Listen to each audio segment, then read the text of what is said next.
All right, thanks so much, Renee. I don't know how she didn't go in the tank, I'll tell you what. But if you think history can't be hilarious and informative, you thought wrong, because John Leguizamo has Latin history for morons at the La Jolla Playhouse. It's going on tonight through April 17th. How are you? I'm good, man. How's it going? Good to see you. So good to see you, man. Huge Pleasure, fan. brother. I'm going to geek out for a second before we start. Geek out all the way, bro. All right, first question out of the gate. I saw John Wick 1, loved your part. I wish you had a bigger part. Tell me you're in John Wick 2. I'm in John Wick 2. Yes! And my part is twice as big, so instead of 2 scenes, I'm in 4 scenes. There we go. Another movie that I think is and they doubled my salary. Did they? Yeah. Awesome. I'm sure it's a good amount, I hope. It's good enough. Yeah.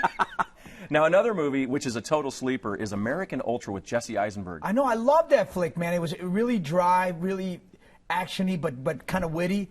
I don't know. It didn't hit as big as I thought, but I loved it. It was absolutely phenomenal. You need to get that movie. And, I mean, what hasn't he been in? Sid the Sloth, Ice Age. Sid the Sloth. Ah, there it is. Number 5 is coming out this summer on my birthday, July 22nd.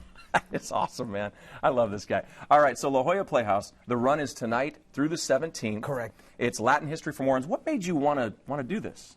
Well, it was kind of my son wanted to know about what Latin contributions we had, and I was like, I felt like a moron. I was like, I don't really know, man. I know we've done a lot of good with culinary things and art, but then I started doing a lot of research to come correct for my son, and then I find out that we were in the American Revolution. Cuban women during the American Revolution in the South sold all their jewelry and house belongings to feed the troops. There was 10,000 Latin people that fought in the Civil War, both sides, because we'll go wherever they pay us. You know how we do. Right. And there was this Cuban woman also, and Mexicans fought in the Civil War.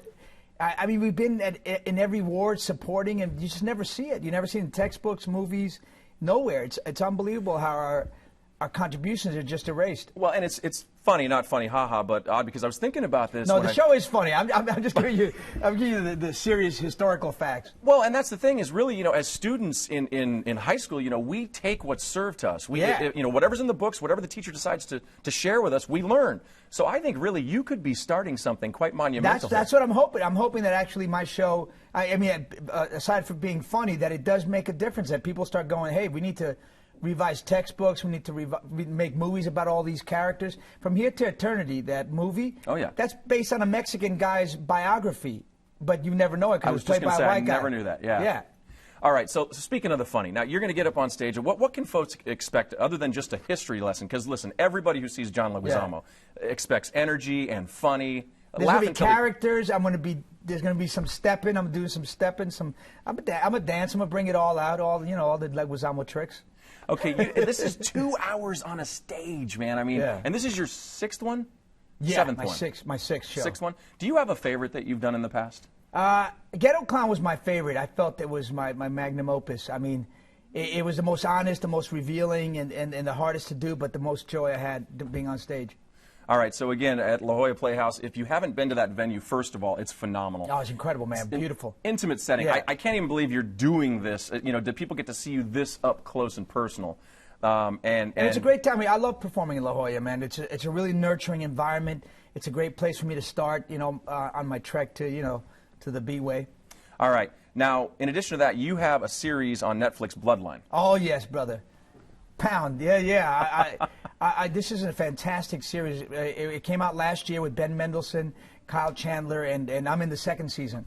And it's deep, dysfunctional, this twisted, cool white family in the South. It's fantastic.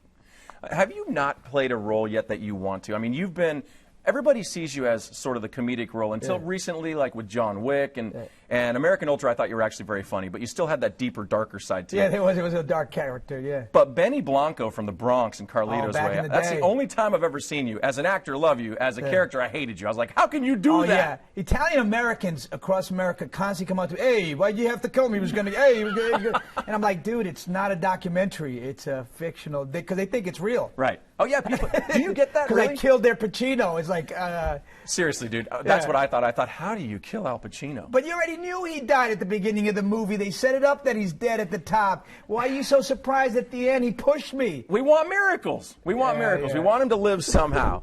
Anyway, any other projects coming up that we want to know about, or like a website or anything? Yeah, I mean, I did this fantastic movie with the incredible Bryan Cranston, who's a great sweetheart. What a great dude. And it's about two FBI guys who did the biggest bank bust in America in 1986, and Brian and I play the FBI guys. Okay, and then July 15th. in theaters? Yeah. Okay, and then getting back to Latin history for morons.